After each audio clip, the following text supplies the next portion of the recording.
Rosencrantz and Guildenstern are two characters that can be viewed in multiple ways.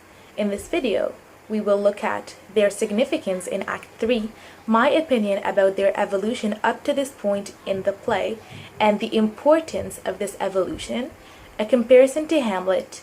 Then we will discuss three traits that best describe this duo, and obviously, why do these traits sum up their personalities. Let us start with their significance in this act.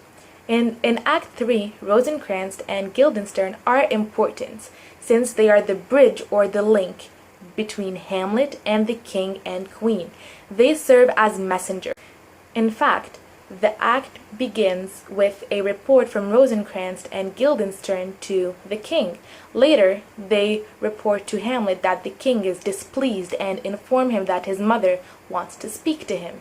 They are the mediators between the parents and the son, which does play a role in the build-up of suspense. However, ironically enough, they could also be seen as comic relief. In fact, Hamlet makes fun of them multiple times throughout the act, calling them foolish and an obvious example takes place in Scene 2, where Rosencrantz and Guildenstern report that the king is distempered. Hamlet purposely mistakes the word distempered for drunk instead of upset, asking, "With drink, sir?" He then continues by mocking them, saying they should report this to the doctor and not to Hamlet. Your wisdom should show itself more richer.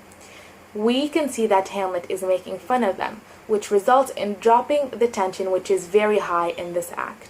Now, let us analyze their evolution up to this point in the play. At the beginning, they're portrayed as childhood friends, which are helping the queen and king figure the reason of Hamlet's madness. At first, they were not very comfortable with the idea of spying on their friend. However, as the play progresses, we learn with certainty where their loyalty lies. We can easily observe their evolution from good friends to traitors. In fact, in Act 3, we truly understand that they are more loyal to Claudius than to Hamlet. This is very important and does raise many questions. How far are they willing to go for their king? How much more could they betray Hamlet? Now, we will be looking at a compare and contrast between Rosencrantz and Guildenstern and Hamlet. The two friends are fools and can be seen as puppets. In fact, we have Hamlet, which is a very strong character, and then we have Rosencrantz and Guildenstern, which are very weak characters. Hamlet is the manipulator, while Guildenstern and Rosencrantz are the manipulated. Hamlet is sharp and intelligent, and the two friends are naive and foolish. Which brings us to the three traits that best describe these two characters. Number 1, patriotic. Number 2, clueless. And number 3, untrustworthy. First, there is no denying that Rosencrantz and Guildenstern are very patriotic. In fact, what better way to show your patriotism than to please your king and obey him? They are indeed submissive to the king.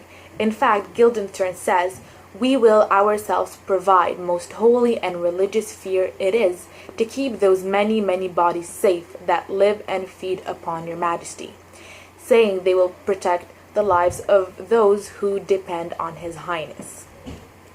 Second, they are extremely clueless.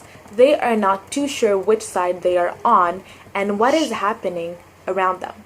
At the beginning of the act, they distort the report to the king, hinting they are on Hamlet's side.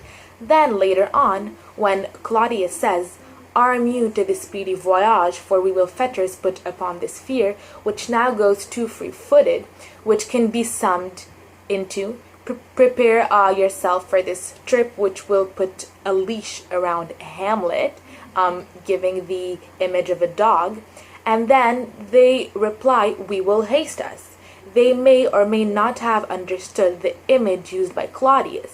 They are just clueless and blindly following orders, not really grasping anything that is happening. Third but not least, they are untrustworthy.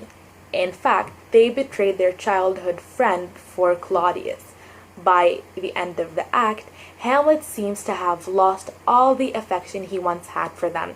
During his discussion with his mother in scene 4, he tells her that he is going to England with friends whom he regards with suspicion. He even goes on calling them poisonous snakes.